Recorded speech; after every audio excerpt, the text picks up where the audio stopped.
এখনকার ভিডিও আমি আপনাদের জানাচ্ছি, এই যে অতিরিক্ত গরমে যারা গরু নিয়ে টেনশনে আছেন যে গরুটি অনেক সময় অতিরিক্ত গরমে হিট স্ট্রোক করার সম্ভাবনা থাকে, বা গরু বিভিন্ন প্রকার রোগ বা বিভিন্ন অসুবিধা হতে পারে, এর থেকে আপনি কিভাবে প্রতিকার পাবেন? আর প্রতিকার তো পাবেনই, সাথে কি ঔষধ খাওয়ালে আপনার গরু হিট স্ট্রোকের ঝুঁকি থাকবেই না, এই সম্পর্কে আলোচনা করব।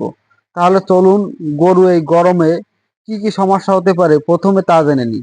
গরু এই গরমে, আপনার গরু অতিরিক্ত শ্বাস প্রশ্বাস বেড়ে যেতে পারে, কারণ এখন কুরবানির সময় অনেকেই গরু মোটা তাজা করার জন্য প্রচুর পরিমাণ খাবার দাবার দিয়ে থাকে। এর কারণে গরুর অতিরিক্ত শ্বাস প্রশ্বাস বেড়ে যাবেই, এটা একটা কমন সমস্যা। এর পরবর্তীতে গরুটি খাবার দাবার এর পরিমাণ কমিয়ে দেবে, অর্থাৎ যে পরিমাণ আগে যে পরিমাণ খাবার খেত এখন তার চেয়ে অনেক কম খায়। এর পরবর্তীতে যে গাভীগুলো দুধ দিয়ে থাকে সেই গাভীগুলোর দুধের পরিমাণ অনেক কমে যাবে।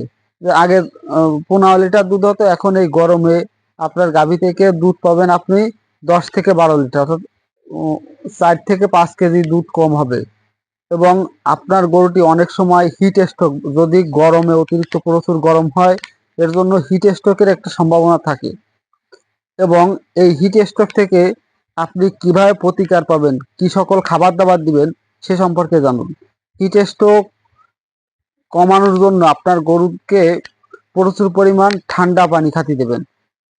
প্রচুর পরিমাণ যে পরিমাণ খায়, যে পানিটা যাতে একটু ঠান্ডা হয় এর থেকে দিবেন। প্রচুর পরিমাণ কাঁচা ঘাস খেতে দিবেন। সাথে যদি আপনি পারেন লেবুর যে শরবত, সেই শরবতও আপনি খেতে দিতে পারেন। এতে করে গরুর শরীর অনেক ঠান্ডা থাকে। এর পরবর্তীতে আপনি আরো 2-3টা কাজ করবেন। গরুটি যে জায়গায় থাকে আপনি খেয়াল রাখবেন যে সেই জায়গাটি একটু ঠান্ডা জায়গা হতে হবে। যদি অতিরিক্ত রোদের জায়গা হয় তাহলে নিয়মিত করে আপনার গরুর যে খামারের উপর যে চাল রয়েছে সেই চালের উপর আপনি দুপুরে 2 থেকে 3 বার পানি ছিটিয়ে দিবেন। এর পরবর্তীতে আরেকটি কাজ হচ্ছে, গরুর যে শেড, সেই শেডে আপনি ফ্যানের ব্যবস্থা করবেন। এ থেকে আপনি কিছুটা রেহাই পাবেন যে আপনার গরুটি হিট স্ট্রোক বা গভীর থেকে দুধের পরিমাণ, বা অনেক সময় গাভী ষাঁড় গরু এই যে খাবার দাবারের অনীহা প্রকাশ করে, এ থেকে আপনি কিছুটা মুক্ত পাবেন। আর এর চিকিৎসার জন্য আপনি, এই হচ্ছে আপনার প্রতিকার। এবার আর চিকিৎসার জন্য আপনি মাত্র 2টা ঔষধ বলবো, এই 2টা ঔষধ আপনি খাওয়াবেন। এক হচ্ছে বিটা লাইট, একমি কোম্পানির বিটা লাইট নামে যে সিরাপ, সেই সিরাপ পাওয়া যায়। আপনার যদি বড় ষাঁড় গরু হয় দৈনিক 25 গ্রাম করে খাওয়াবেন। এই বিটা লাইটের কাজ হচ্ছে আপনার যে ষাঁড় বা গাভী যে অতিরিক্ত প্রোটিন বা চর্বির কারণে এই ষাঁড় বা গাভী গরুটির নিঃশ্বাস ঘন হয়ে যায়, এই বিটালাইটের কাজ হচ্ছে আপনার ষাঁড় বা গাভী গরুটিকে শরীর থেকে যে চর্বি, এই চর্বির পরিমাণ, চর্বিকে ঠান্ডা রাখবে, এবং ওর শরীরে যে দাহ, একটা অতিরিক্ত গরম, এই গরমটি কমিয়ে রাখবে। এর কারণে আপনার গরুটি হিট স্ট্রোকের ঝুঁকি থাকবেই না।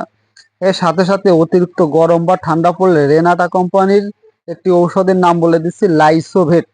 এই লাইসোভেট পাউডার, এই পাউডারটি আপনি দৈনিক, যদি বড় গরু হয় 10 গ্রাম এবং ছোট মাঝারি সাইজ হলে 5 গ্রাম করে দৈনিক খাওয়াবেন। তাহলে এই গরমে আপনার গাভী বা ষাঁড়ের রুচিও থাকবে।